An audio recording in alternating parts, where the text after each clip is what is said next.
তোমার প্রশ্নপত্রতে first question যেখানে আছে অন্যর প্রশ্নপত্রতে কিন্তু অন্য কোশ্চেন থাকবে, ঠিক আছে? অন্যদের কোশ্চেন আলাদা আলাদা কোশ্চেন থাকবে, এটা আমি প্রথমে বলে রাখছি। তো চলো এবার আমরা দেরি না করে এটাকে আবার সলভ করা শুরু করে দিচ্ছি, ঠিক আছে? দেখো প্রথম প্রশ্ন কি বলেছে, প্রথম প্রশ্ন দেখো কি বলছে, তাপ পরিবাহিতাঙ্ক নির্ভর করে কার উপর? পরিবাহীর দুই প্রান্তের তাপমাত্রা পার্থক্য পরিবাহীর উপাদানের প্রকৃতির উপর। পরিবাহীর উপাদানের প্রকৃতির উপর তাপ পরিবাহিতাঙ্ক নির্ভর করে, ঠিক আছে?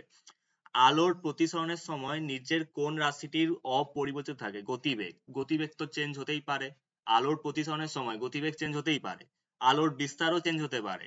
লাস্ট অপশন আছে আলোর তরঙ্গ দৈর্ঘ্য, তরঙ্গ দৈর্ঘ্যও চেঞ্জ হতে পারে, কিন্তু আলোর কোনো কম্পাঙ্ক চেঞ্জ হবে না। কম্পাঙ্ক কারেক্ট অ্যান্সার। কোন প্রকার দর্পণে অসৎ ছোট সমশীর্ষ প্রতিবিম্ব গঠিত হয়? অবতল দর্পণের ক্ষেত্রে অসৎ ছোট আর সমশীর্ষ প্রতিবিম্ব গঠিত হয়, আর উত্তল দর্পণের ক্ষেত্রে হচ্ছে উল্টো। উত্তল দর্পণের ক্ষেত্রে সৎ বড় বস্তুর আকারের থেকে প্রতিবিম্ব আকার বড় হয়, আর অবশীর্ষ প্রতিবিম্ব গঠিত হয়। আর পরের কোশ্চেনে দেখো কি বলছে, নিচের কোন এককটি তড়িৎ শক্তির একক? ঠিক আছে, তড়িৎ শক্তির একক হয়েছে কিলোওয়াট ঘন্টা। জানি এই কোশ্চেনটা একটু দেখতে একটু প্রবলেম হতে পারে, চাপ নিও না, চিন্তা করো না, প্রশ্নপত্র পিডিএফ কিন্তু আমি ভিডিও ডেসক্রিপশনে দিয়ে দেবো, ঠিক আছে? ওটা নিয়ে কোনো প্রবলেম নেই। এর কোন রশ্মিটির গ্যাসকে আয়নিত করার ক্ষমতা সর্বাধিক? দেখো আয়নিত করার ক্ষমতা তারই সবচেয়ে বেশি হবে যার মধ্যে চার্জ বেশি থাকে। চার্জ কার বেশি থাকে? চার্জ বেশি থাকে আলফা রশ্মি, ঠিক আছে? আলফা রশ্মি চার্জ বেশি থাকে। ফিউজ তারের বৈশিষ্ট্য হলো উচ্চ রোধ আর নিম্ন গলনাঙ্ক, এটাই ফার্স্ট অপশনটাই হবে। আধুনিক দীর্ঘ পর্যায় সারণীতে কয়টি শ্রেণী রয়েছে? এখানে একটা জিনিস দেখবে, কিন্তু মেন্ডেলের দীর্ঘ পর্যায় সারণীটা বলছে, ঠিক আছে? আধুনিকটা না, মেন্ডেলের যে প্রথম পর্যায় সারণীটা সেটা নয়, দীর্ঘ পর্যায় সারণী। ওখানে কটা শ্রেণী আছে? ওখানে 18টা শ্রেণী আছে। তাহলে অপশন কোনটা হবে? হ্যাঁ, অপশন ডি, 18টা শ্রেণী। নিচের কোন যৌগটির সম্পূর্ণ অণু হিসেবে পৃথক অস্তিত্ব নেই? দেখো আহ সম্পূর্ণ কি বলছে, দেখো সম্পূর্ণ অণু হিসেবে পৃথক অস্তিত্ব নেই, এটা তাদের থাকে যারা আয়নীয় যৌগ। এখানে কোনটা হবে? হাইড্রোজেন সালফাইড আছে, হুম, সোডিয়াম ক্লোরাইড, সোডিয়াম ক্লোরাইডটাই হবে, Na+Cl- এটা একটা আয়নীয় যৌগ। তো নিচের কোন অ্যাসিডটি মৃদ তড়িৎ বিশ্লেষ? এটা তোমরা সবাই জানো, বইতেও আছে, এটা আমি আর বলছি না, CH3COOH। লঘু সালফিউরিক অ্যাসিড মিশ্রিত পটাশিয়াম ডাইক্রোমেট দ্রবণে H2S হাইড্রোজেন সালফাইড চালনা করলে কি রং উৎপন্ন হবে? সবুজ রং উৎপন্ন হবে। নিচের কোন আকরিকটি অ্যালুমিনিয়ামের আকরিক? বক্সাইট, এটা হবে অ্যান্সার।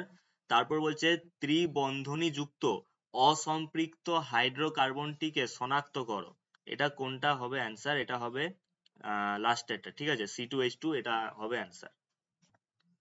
তারপর বলছে গ্রিন হাউস গ্যাস কি শনাক্ত করো, এটা কোনটা অপশন হবে? এটা তোমরাই বলো। এটা তো অ্যান্সার তোমরা জানোই, জলীয় বাষ্প হবে অ্যান্সার।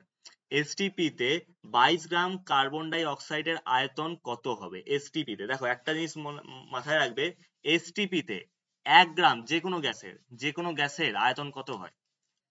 কোনো একটা গ্যাসের এসটিপি তে আয়তন হচ্ছে 22.4 লিটার। এই যে 22.4 লিটার, এটাই হয়। এখানে আমাকে কি বলেছে? 22 গ্রাম কার্বন ডাই অক্সাইড। তাহলে এখানে আমাকে কার্বন ডাই অক্সাইডের যে মোলার যেটা আয়তন, মোলার আয়তনটাকে আমাকে বার করতে হবে।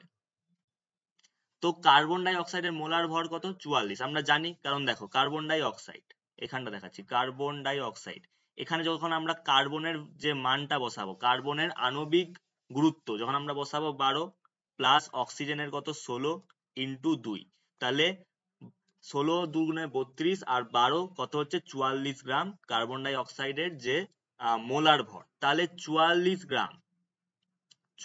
গ্রাম কার্বন ডাই অক্সাইডের ভরটা কত, আয়তনটা কত? আয়তনটা 22.4 লিটার। তাহলে আমার কোশ্চেনে কি বলছে? কোশ্চেনে আমার বলছে 22 গ্রাম CO2, 22 গ্রাম CO2 এর ক্ষেত্রে কত হবে? তুমি একটা জিনিস দেখো, ভালো করে দেখো, এখানে উপরে 44 আছে, 44 গ্রাম কার্বন ডাই অক্সাইডের ক্ষেত্রে আয়তনটা ছিল 22.4 লিটার, এটা 22 গ্রাম হয়ে গেল, 44 এর হাফ হয়ে গেল, 44/2। তাহলে এই দিকটাও তো সেটাই হবে, এই দিকটা ওটাই হবে 22.4/2। তাহলে আমার অ্যান্সার কত হয়ে যাবে? অ্যান্সার হয়ে যাবে 11.2 লিটার। 11.2 লিটার কোথায় আছে অ্যান্সারটা? Option B. তাহলে 10 গ্রাম, তারপরে কোশ্চেনটা, 10 গ্রাম ক্যালসিয়াম কার্বনেটকে তীব্র উত্তপ্ত করলে কত গ্রাম ক্যালসিয়াম অক্সাইড পাওয়া যাবে। ঠিক আছে, আমাকে ধরে নিতে বলেছে ক্যালসিয়াম কার্বনেট সম্পূর্ণ বিয়োজিত হয়েছে। দেখো আর এখানে ভ্যালুগুলো দেওয়া আছে। ঠিক আছে, ভ্যালুগুলো দেওয়া আছে। তো ক্যালসিয়াম কার্বনেটের সংকেতটা কি? CaCO3। ঠিক আছে, এটা যখন আমরা উত্তপ্ত করব, হিট দেব, তাপ দেব, উত্তপ্ত করব, তখন কি উৎপন্ন হবে? ক্যালসিয়াম অক্সাইড আর কার্বন ডাই অক্সাইড এর সাথে উৎপন্ন হবে। ঠিক আছে, এবার আমরা কি করব? এবার আমরা ব্যালেন্সটা দেখবো যে ব্যালেন্সটা ঠিক আছে কিনা। এখানে দেখো, এখানে ক্যালসিয়াম আছে, এখানেও ক্যালসিয়াম আছে, ঠিক আছে। এখানে কার্বন আছে, এখানেও কার্বন আছে, ঠিক আছে। এখানে তিনটে অক্সিজেন আছে, তিনটে পরমাণুর অক্সিজেন আছে। এখানে একটা পরমাণু আর এই দিকে দুটো পরমাণু, তাহলে 1+2, তিনটে পরমাণুর অক্সিজেন হয়ে গেছে। এবার আমরা এটা জানি, যখন এটার মধ্যে আমরা ভ্যালুগুলো বসাবো, ভ্যালুগুলো বসালে কি হবে? 40 প্লাস ক্যালসিয়াম, ঠিক আছে, কার্বন 12 আর অক্সিজেন 16, কিন্তু তার সাথে তিনটে পরমাণুর অক্সিজেন আছে, তাই 3, 16 ইন্টু 3, তাহলে এটা করে আমার অ্যান্সার বেরোবে 100 গ্রাম। এবার আমাকে করতে হবে ক্যালসিয়াম অক্সাইডের। ঠিক আছে, ক্যালসিয়ামের 40 আর অক্সিজেনের 16, তাহলে 40 প্লাস 16, অ্যান্সার আসবে 52, অ্যান্সার আসবে 56 গ্রাম। তাহলে 100 গ্রামের ক্ষেত্রে আমি এখান থেকে আমি করে দিচ্ছি, কারণ এমসিকিউ তো এত কিছু। CaCO3 এর ক্ষেত্রে CaO, ঠিক আছে, ক্যালসিয়াম অক্সাইড কত উৎপন্ন হচ্ছে? 56 গ্রাম। তাহলে 1 গ্রামের ক্ষেত্রে কত উৎপন্ন হবে? 56/100 গ্রাম, 56/100 গ্রাম। তাহলে আমার কোশ্চেনে কি দেওয়া আছে? কোশ্চেনে আমাকে দেওয়া আছে 10 গ্রামের ক্ষেত্রে। 10 গ্রামের ক্ষেত্রে একদম সিম্পল ক্যালকুলেশন, কি হবে? 56/100 ইন্টু 10। ঠিক আছে, এখানে একটা 0 0 কেটে গেল। অ্যান্সার চলে এলো আমার কত? অ্যান্সার চলে এলো আমার কত? 5.6 গ্রাম, 5.6 গ্রাম। তাহলে অপশন কোথায় আছে? অপশন বি, 5.6 গ্রাম আমার অ্যান্সার চলে এসেছে। ঠিক আছে, তারপর দেখো বিভাগ খ। এগুলো সবই কোশ্চেন গুলোকে একটু সিরিয়াল চেঞ্জ করে দিয়েছে, তাই তোমাদের একটু অসুবিধা হচ্ছে। তোমরা দেখছো যে প্রথম প্রশ্ন এটা থাকার কথা, পরিবেশের জন্য ভাবনা থেকে থাকার কথা, আমার কাছে দিয়েছে গ্যাসের আচরণ। ঠিক আছে, এরকম হয়েছে। আমার কাছে আলাদা সেট আছে, তোমাদের কাছে আলাদা সেট আছে, এটা আগেই বলে দিচ্ছি।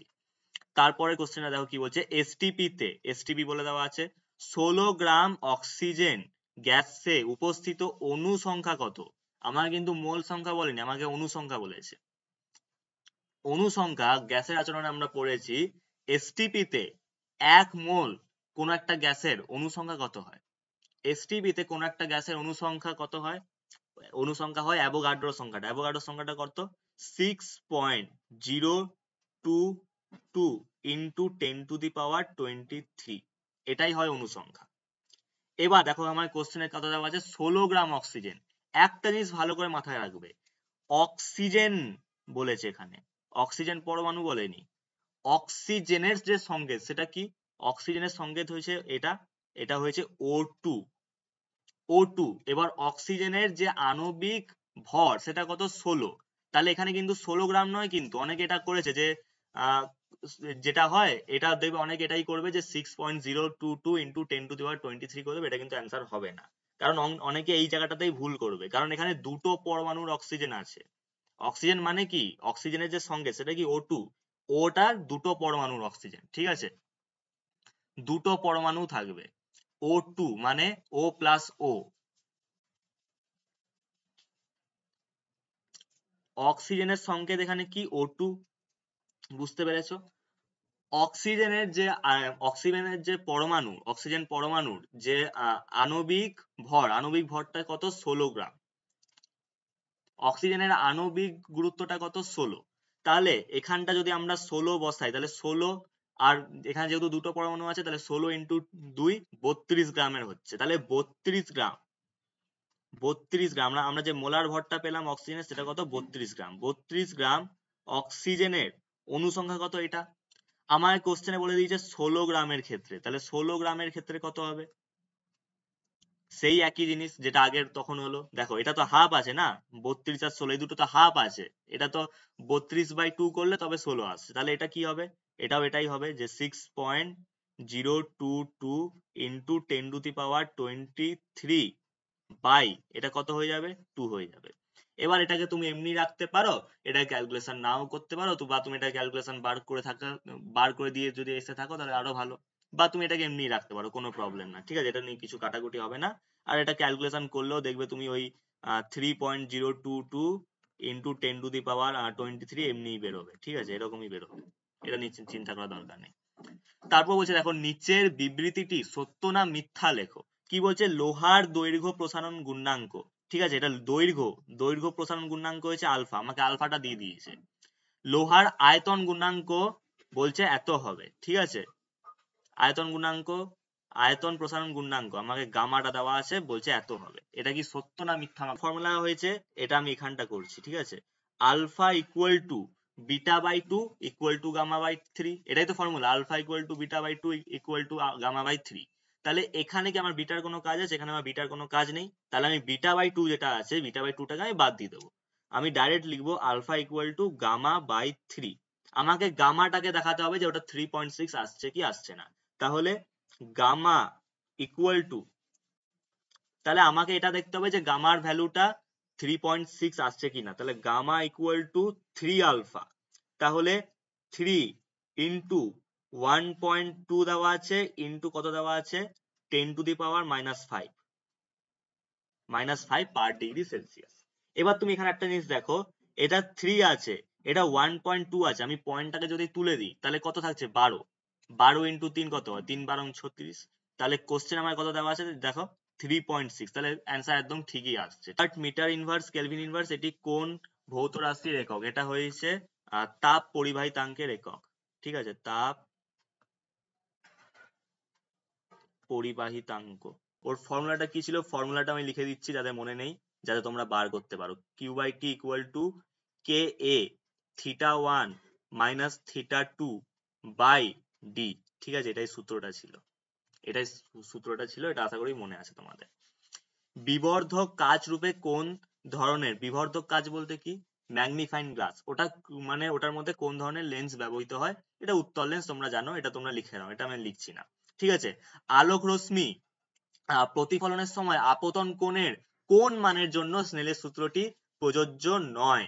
প্রযোজ্য নয় বলছে, এটা হবে I ইকুয়াল টু 0, মানে আপতন কোণ যদি 0 ডিগ্রি হয় তখনই স্নেলের সূত্রটি প্রযোজ্য নয়। কারণ আমরা জানি, মনে করো এটা হয়েছে বিভেদ তল, এবারে বিভেদ তলের উপর আমরা কি করি, একটা অভিলম্ব এইভাবে ড্র করি। আমরা প্রত্যেকবারই দেখেছি আলোক রশ্মি যখন লঘু থেকে ঘন মাধ্যমে এইভাবে যায়, না হলে এভাবে যায়, না হলে এভাবে যায়, ঠিক আছে, এইভাবে যখন বিভেদ তলে মানে বিভেদ তলের উপর যখন আপতিত হয়, আমরা সঙ্গে সঙ্গে তার সাথে একটা অভিলম্বকে এঁকেছি। একে আমরা কি করি, অভিলম্বের সাথে আপতন মানে আপতিত রশ্মির মধ্যে যে কোণটা, মানে আপতন কোণটা, সেটা আমরা মাপি যে আপতন কোণ কত, বা আমাদের কোশ্চেনে দেওয়া থাকে আপতন কোণ এত।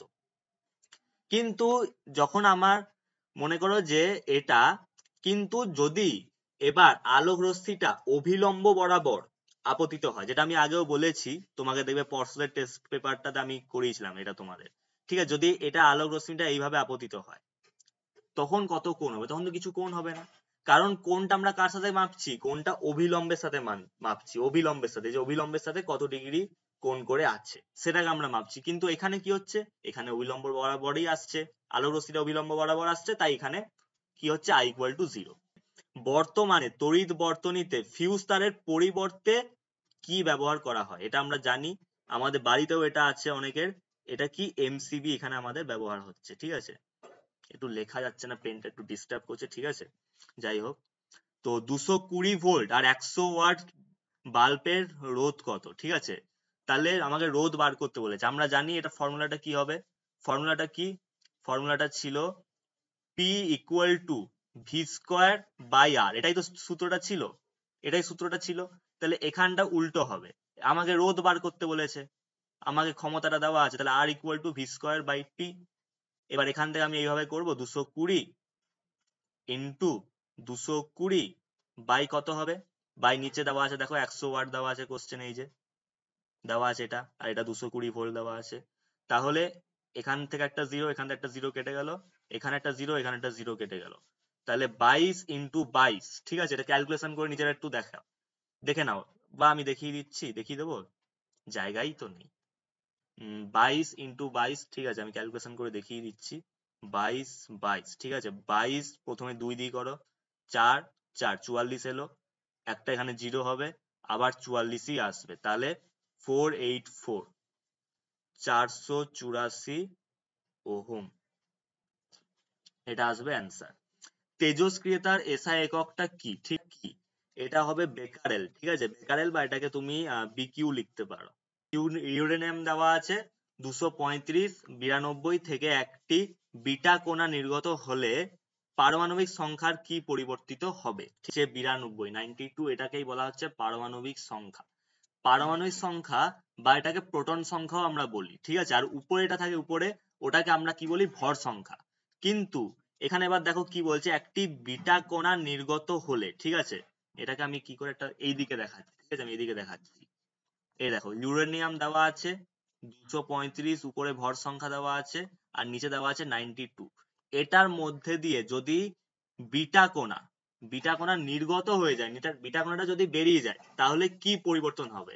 আমরা জানি যখন বিটা কণা বেরিয়ে যায়, উপরে কিন্তু কোনো চেঞ্জ হয় না, উপরে ভর সংখ্যা যেমনি ছিল সেমনি থাকবে, নিচেরটা চেঞ্জ হবে।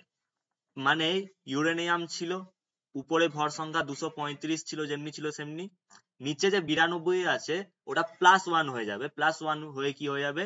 93 হয়ে যাবে। তাহলে এটা আমরা কি লিখবো? যে এক বেড়ে যাবে, এক একক বেড়ে যাবে, বেড়ে গিয়ে ওটা 93 হয়ে যাবে। এবার দেখো নেক্সট কোশ্চেন, এটা স্তম্ভ মেলাও, এগুলো আমি অত বেশি ডিসকাস করছি না, কারণ বেশি ডিসকাস করতে গেলে ভিডিও লেন্থ বড় হয়ে যাবে, আমি তো তাড়াতাড়ি করে করছি, ঠিক আছে। আরো কোশ্চেন আছে। তো জার্মান সিলভারে উপস্থিত ধাতু এখানে কি কি আছে?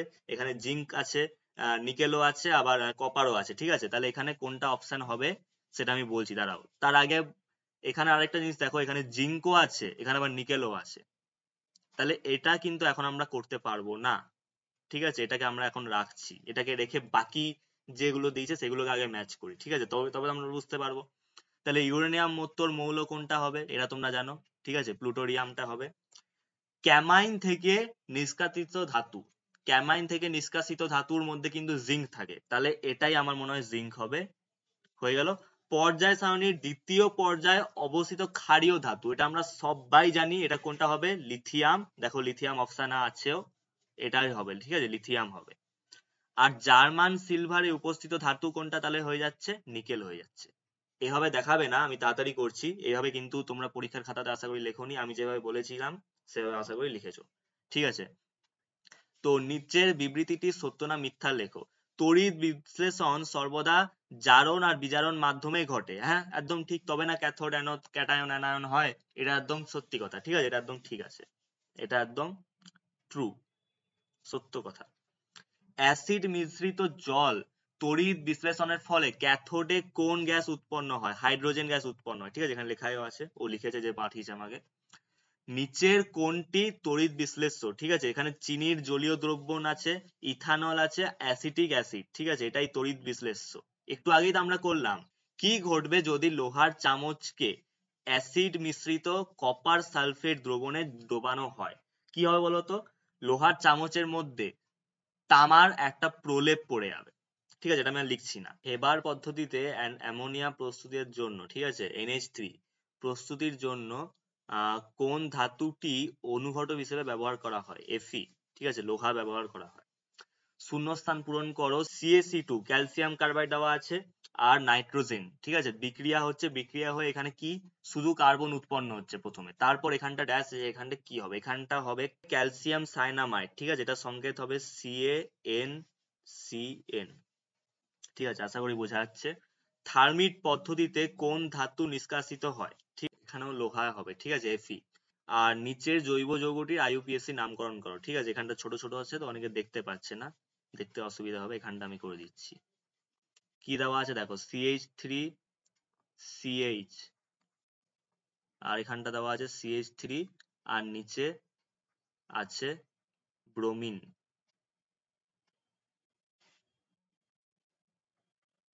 আর এখানে নিচে এখানটা দেওয়া আছে। তাহলে এটা কি হবে দেখো, এটা প্রথমে নামকরণটা করো, নামকরণ যে কোনো দিক দিয়ে করতে পারবে, কারণ যে কার্যকরী গ্রুপটা সেটা মাঝে আছে, তাহলে আমি এদিক দিয়েও নামকরণ করতে পারি, আবার এদিক দিয়েও নামকরণ করতে পারি, আমি এদিক দিয়েও নামকরণ করতে পারি, তেমন কিছু অসুবিধা হবে না, কারণ এটা মাঝে আছে। তাহলে এখান দিয়ে 1 নাম্বার নামকরণ করা, তাহলে এখানে 1 নাম্বার 2 নাম্বার 3 নাম্বার নামকরণ করে দিলাম। তাহলে কি হবে এখানে? এটা মাঝে আছে 2 নাম্বার আছে, তাহলে 2 ব্রোমো, 2 ব্রোমো। তারপর কি হবে, কটা কার্বন আছে, 2 ব্রোমো, কটা কার্বন আছে, 3টে কার্বন। 3টে কার্বনের ক্ষেত্রে কি হয়, প্রোপ।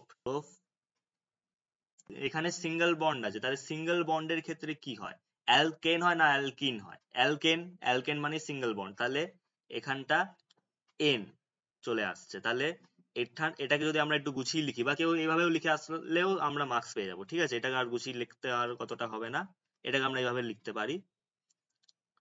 তাহলে এটা গুছিয়ে লিখলে হবে 2 ব্রোমো প্রোপেন, ঠিক আছে, এটা হবে। বলছে অবস্থানগত সমাবয়তার উদাহরণ দাও। দেখো এটাও আমি পর্ষদের যে একটা সেট করেছিলাম সেখানেই ছিল, সব প্রশ্ন দেখো ওখান থেকেই পড়ছে, ঠিক আছে, ভালো সেটই করে দিয়েছিলাম। CH3, তাহলে এটা হবে CH3, CH3, CH2, CH2, এখানটা একটা আমি রাখলাম, এখানটা আমি OH রাখলাম, আবার এটাকেই আমি ঘুরিয়ে রাখছি CH3, CH, CH, CH3, আর এখানটা OH করে দিচ্ছি। এই দুটোর ক্ষেত্রে কিন্তু আলাদা নাম আসবে। আমরা যদি IUPAC নাম করি তো কি হবে, এটা তোমরা লিখবে, আমি লিখছি না, এটার হবে প্রোপান 1 অল, আর এটা হবে প্রোপান 2 অল, কারণ এখানটা নামকরণটা করো না, নামকরণ করলে এখানে 1 2 3 আসছে, এখানটা 1 2 3 আসবে না, না না সরি সরি, এখানে তো লাস্টে আছে না, তাহলে আমাকে ওই দিক দিয়ে নামকরণটা করতে হবে, এটা আমি খেয়াল করিনি। তাহলে 1 2 3, এখানটা 3 আসবে। তাহলে প্রথমটার ক্ষেত্রে কি বললাম, প্রোপান 1 অল, কেন, কারণ 1 এর এখানটাই তো OH আছে, 1 নাম্বার কার্বনের কাছে OH আছে, কিন্তু নিচে কি হচ্ছে, নিচে 2 নাম্বার কার্বনের কাছে OH টা আছে। আশা করি এটা বুঝতে পেরেছো, ঠিক আছে, এটাই হচ্ছে উদাহরণটা। বায়ুমণ্ডলের কোন স্তরে ঝড় বৃষ্টি ঘটা সম্ভব, এটা তো খুবই সহজ কোশ্চেন, ট্রোপোস্ফিয়ার, এটা তোমরা সবাই জানো, এটা আমি আর বলছি না। ওজোন স্তরের গাঢ়ত্ব কোন এককে প্রকাশ করে, এটাও খুব একটা সহজই কোশ্চেন, এটা কি, এটা হবে ডপসন একক, ঠিক আছে, বাংলাতে তুমি ডপসন একক লিখতে পারো, বা তুমি এটাকে DU লিখে দিয়ে আসতে পারো, ডপসন ইউনিট, এটাও লিখতে পারো, কোনো অসুবিধা নেই। তারপরের কোশ্চেনে দেখো, রেফ্রিজারেটর থেকে নির্গত গ্রিনহাউস গ্যাসটির নাম, ঠিক আছে, এটা সবচেয়ে সহজ কোশ্চেন, CFC, এটা তোমরা জানো। নিচের বিবৃতিটি সত্য না মিথ্যা লেখো।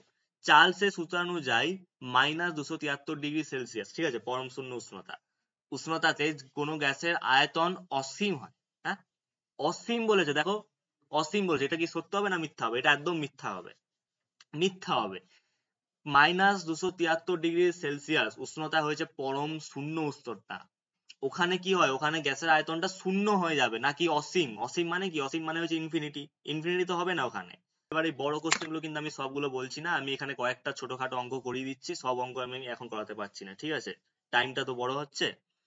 তারপর দেখো এই কোশ্চেনে দেখো, 4 ওহম রোধ বিশিষ্ট একটি পাতলা তারকে বৃত্তে পরিবর্তিত করা হলে, মানে মনে করো একটা পাতলা তার আছে, এর মধ্যে 4 ওহম রোধ ছিল, ঠিক আছে, এরকম একটা রোধ ছিল 4 ওহম রেজিস্ট্যান্স, এটাকে আমি বৃত্ততে কনভার্ট করছি, ঠিক আছে, তাহলে বৃত্তের যে কোনো ব্যাস বরাবর রোধ নির্ণয় করো, এটাকে আমি যদি একটা বৃত্ততে কনভার্ট করি, দাঁড়া 1 মিনিট, এটাকে আমি যদি বৃত্ততে কনভার্ট করি, এখানটা নাম দিলাম A, এখানটা নাম দিলাম আমি B, ঠিক আছে, এই পয়েন্টটাকে উদ্দেশ্য করে আমি করছি, বা এটাকে কি দেবো কি বৃত্ত না, যাই হোক ঠিক আছে, এটা কিছু হবে না, বৃত্ততে কনভার্ট করি, তাহলে কি হবে, এটা দেখো, এটা তুমি একটা জিনিস ভালো করে বোঝো, এটা একটা স্ট্রেট একটা তার এমনি ছিল, এটাকে আমি যদি বৃত্ততে কনভার্ট করি, ঠিক আছে, এটাকে আমি মুছে কি করলাম, আমি এটাকে এইভাবে বৃত্ততে কনভার্ট করলাম, তাহলে রেজিস্ট্যান্সটা তো দুটো পার্টে ভাগ হয়ে যাবে, রেজিস্ট্যান্সটা দুটো পার্টে ভাগ হয়ে যাবে, তবেই তো আমাকে বলছে যে আমাকে বরাবর যে আহ, ব্যাস বরাবর আমাকে রোধটা বার করতে বলছে, আমাকে কি করে বার করবো, আমি ব্যাস বরাবর রোধটা আমি তখনই বার করতে পারবো যখন আমার এখানেও একটা রোধ থাকবে, এখানটাও একটা রোধ থাকবে, মানে এখানটাও একটা রেজিস্ট্যান্স থাকবে এইভাবে, আর এখানটাতেও একটা রেজিস্ট্যান্স থাকবে, তবেই তো আমি বার করতে পারবো, নাহলে তো বার করতে পারবো না, নাহলে তো আমার সেই 4 ওহম যে রেজিস্ট্যান্সটা সেটাই বেরোবে, নাহলে তো আমি বার করতে পারবো না, তাই আমার এখানটা কি হচ্ছে, এটা দুটো পার্টে ভাগ হয়ে গিয়ে 2 ওহম 2 ওহম হয়ে যাচ্ছে, এর মধ্যে দিয়ে বৃত্তের মধ্যে দিয়ে যে ব্যাসার্ধ আছে, এই ব্যাসার্ধ বরাবর এইভাবে আছে। এবার এটাকে আমাকে তুল্য রোধ বার করতে হবে, দেখো বৃত্ত থাকুক যাই থাকুক এই দুটো কিন্তু সেই প্যারালালে আছে, তাহলে কি হবে সূত্রটা, RP ইকুয়াল টু, আমরা সেই 1/2 প্লাস 1/2 করে করতে পারি, কিন্তু এখানে কি কটা রেজিস্ট্যান্স আছে? এখানে দুটো রেজিস্ট্যান্স আছে, তাহলে আমি ডাইরেক্ট ফর্মুলা বসাচ্ছি। কি বসাবো আমি? 2 ইন্টু 2, উপরে গুণ, নিচে কি হবে? নিচে যোগ, 2 প্লাস 2, তাহলে 4/4, অ্যান্সার চলে এলো 1 ওহম। অ্যান্সার চলে এলো। আচ্ছা, নিচের যৌগগুলির মধ্যে তড়িৎযোজী আর সমযোজী যৌগ শনাক্ত করো। এটাতে একটু প্রবলেম হয়। LiH, এটা কি হবে? এটা হবে তড়িৎযোজী। ঠিক আছে, যেগুলো আয়নীয় যৌগ সেগুলো হবে তড়িৎযোজী যৌগ। ঠিক আছে, আমি তড়িৎ লিখছি। এটা হবে কি? এটা হবে সমযোজী। এর পরেরটা আবার হবে তড়িৎযোজী, আমি ত লিখে রাখলাম। আর এটা হবে আবার সমযোজী। ব্যাস। C2H6, হ্যাঁ ইথেন আছে, ঠিক আছে। 76 সেমি, ঠিক আছে। আচ্ছা, গ্যাসের আচরণের অঙ্ক এলো। প্রথম 76 সেমি পারস্তম্ভের চাপে। আচ্ছা ঠিক আছে, প্রথম চাপ P1 দেওয়া আছে আমাকে 76 সেন্টিমিটার Hg। পারস্তম্ভ মানে Hg, ঠিক আছে। Hg আর দেওয়া আছে 27 ডিগ্রি সেলসিয়াস তাপমাত্রায় নির্দিষ্ট পরিমাণ গ্যাসে। তাহলে T1 টা আমার দেওয়া আছে 27 ডিগ্রি সেলসিয়াস। এটাকে আমি যদি কেলভিনে কনভার্ট করি তাহলে কি হবে?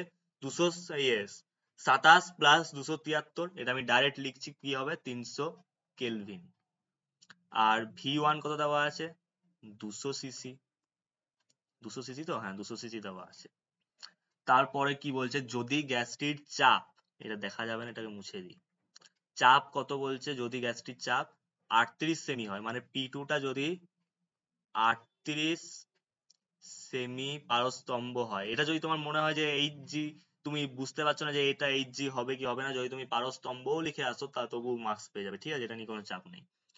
তাপমাত্রা 127 ডিগ্রি হলে, তাহলে T2 টা 127 ডিগ্রি যদি হয়,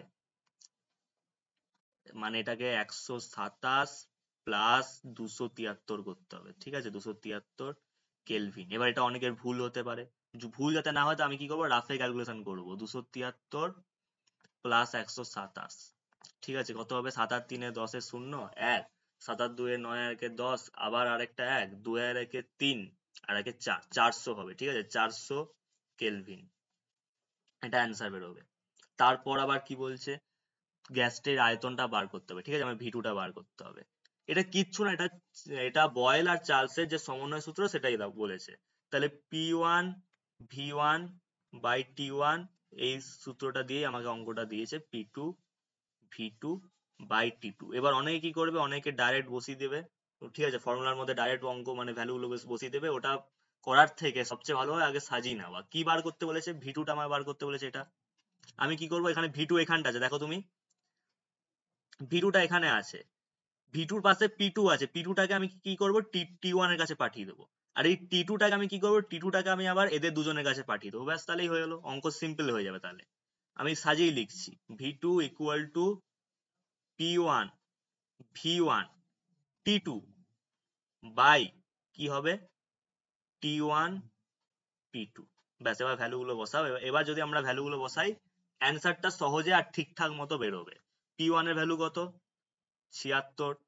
V1 এর ভ্যালু কত? 200। T2 এর ভ্যালু কত? 400, এক্ষুনি বার করলাম। বাই T1 এর ভ্যালু কত? 300। আর আর কি বলেছে? P2 না, P2 এর ভ্যালু কত বলেছে? 38। তাহলে 300 জিরো, আর এখানটা 400 যে জিরো জিরো গুলো কেটে দিলাম আমরা। আর 38 দুগুণে 76 হচ্ছে, ঠিক আছে। 4 দুগুণে 8, ঠিক আছে।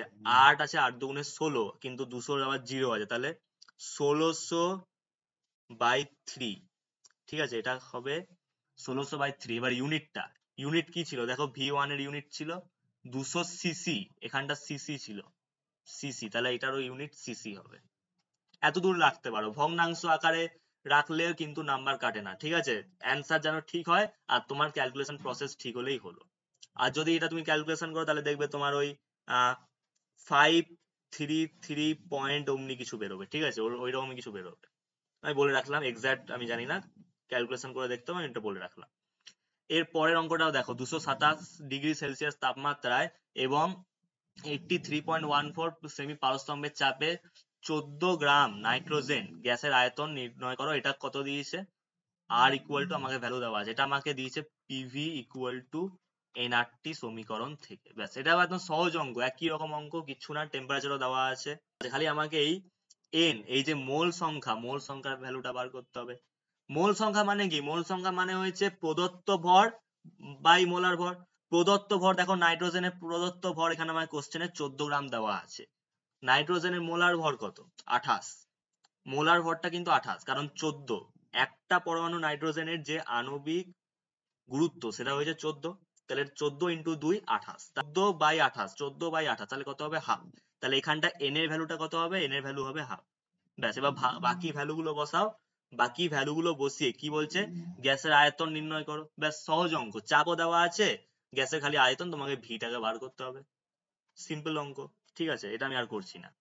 অবতল লেন্স দ্বারা প্রতিবিম্ব গঠন প্রক্রিয়াটি উপযুক্ত লেখচিত্র অঙ্কন করে ব্যাখ্যা করো। দেখো এইটা একটু ভাইটাল।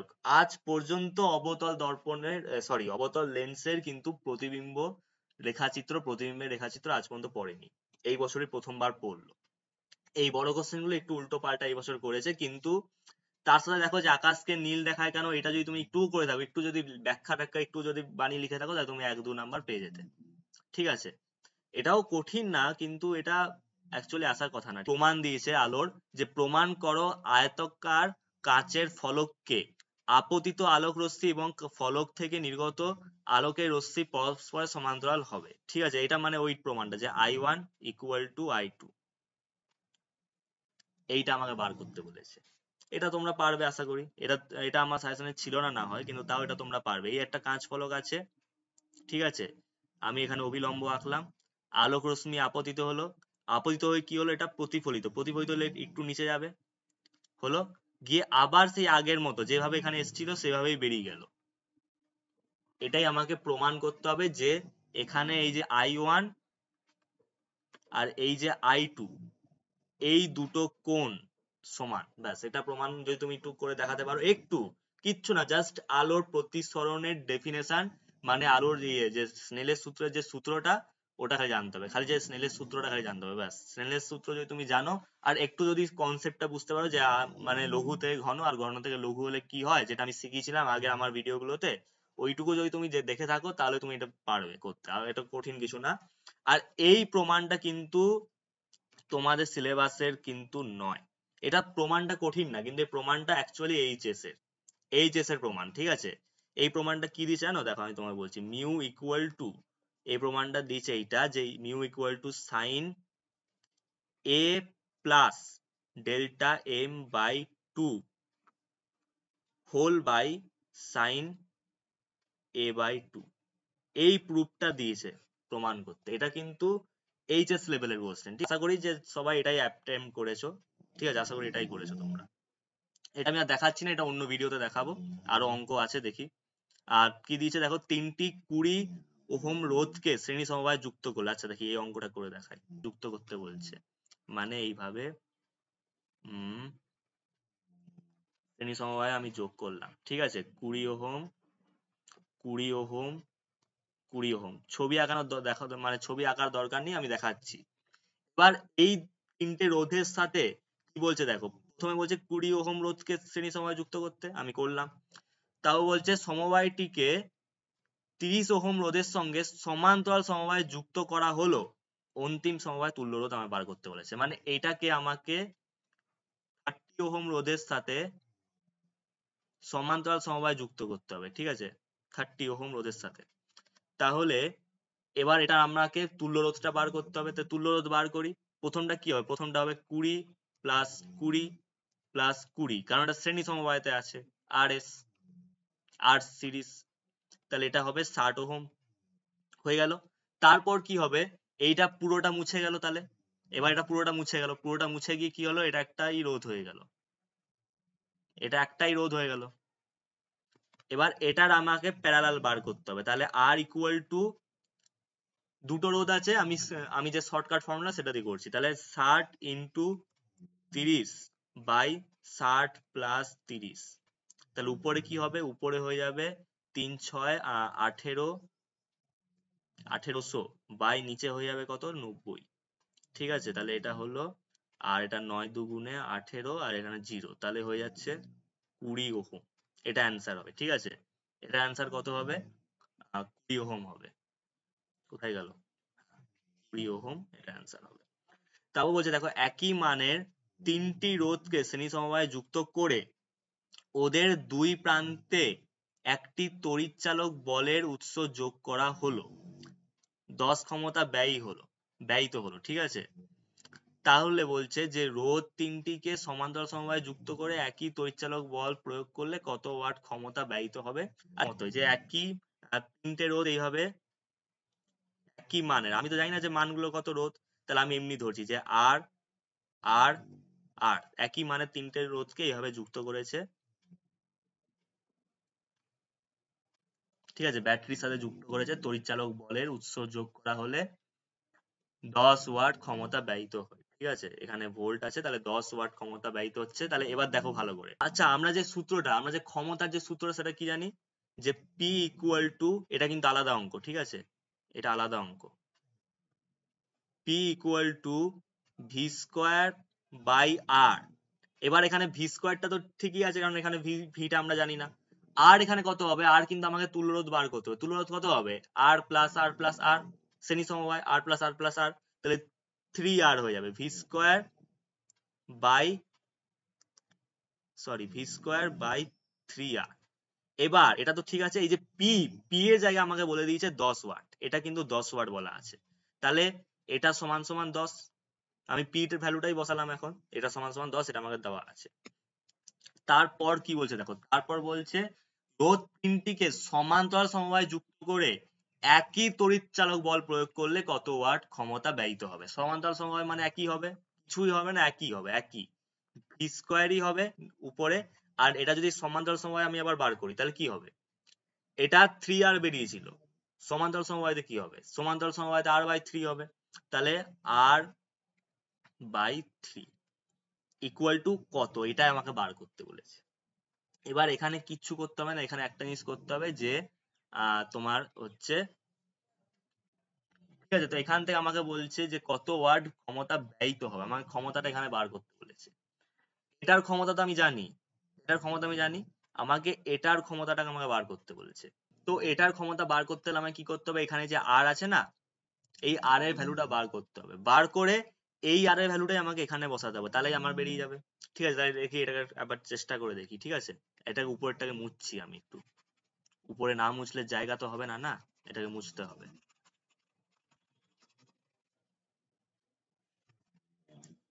দেখি এটা করে দেখি কি আসছে, তাহলে ভি স্কোয়ার বাই 3r আছে, তো 3r এর যে আর মানে যে থ্রিটাকে, সেই থ্রিটাকে আমি 10 এর কাছে পাঠিয়ে দিচ্ছি, তাহলে V square by R equal to হয়ে যাচ্ছে 30। তাহলে আমাকে শুধু আর এর মান বার করতে হবে, তাহলে এখানে যে ভি স্কোয়ার আছে, ভি স্কোয়ারটা তাহলে কোথায় যাচ্ছে, 1 বাই আর ইকুয়াল টু যদি করি তাহলে 30 বাই ভি স্কোয়ার আসছে, তাহলে আর ইকুয়াল টু হয়ে যাবে ভি স্কোয়ার বাই 30। এবার এই আর এর ভ্যালুটাকে আমাকে নিচে বসাতে হবে, ওই যে এই সমীকরণটা এটাতে বসাতে হবে, এটা 2 নাম্বার সমীকরণ। তাহলে 2 নাম্বার সমীকরণ থেকে আমি কি পাচ্ছি, 2 নাম্বার থেকে V square by R into 3 ছিল, কিন্তু এবার আমি এটাকে গুছিয়ে লিখছি, ভি স্কোয়ার ইন্টু করে দিচ্ছি, তাহলে কি হবে 3 বাই আর হয়ে যাবে, বুঝতে পারলে, 3 বাই আর হবে। এবারে 3 বাই আর এর জায়গায় আমি ওটা বসাবো, 3 বাই ভি স্কোয়ার বাই 30 আসতো, ভি স্কোয়ার বাই 30 আসতো, এটাকে এবার আমি উল্টাচ্ছি, কি হবে, তাহলে 3 ইন্টু 30 বাই ভি স্কোয়ার, ঠিক আছে, তাহলে ভি স্কোয়ার আর ভি স্কোয়ার কেটে গেল, কেটে গেল, কি বেঁচে থাকলো তাহলে,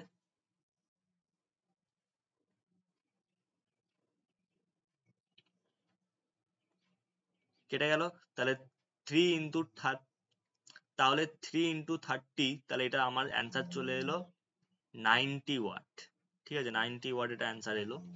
এটা কি ঠিক হলো অ্যান্সারটা, ক্যালকুলেশন অনুযায়ী তো অ্যান্সারটা ঠিকই আসা উচিত, যতদূর আমি জানি ক্যালকুলেশন অনুযায়ী অ্যান্সারটা ঠিক আসা উচিত, ঠিক আছে।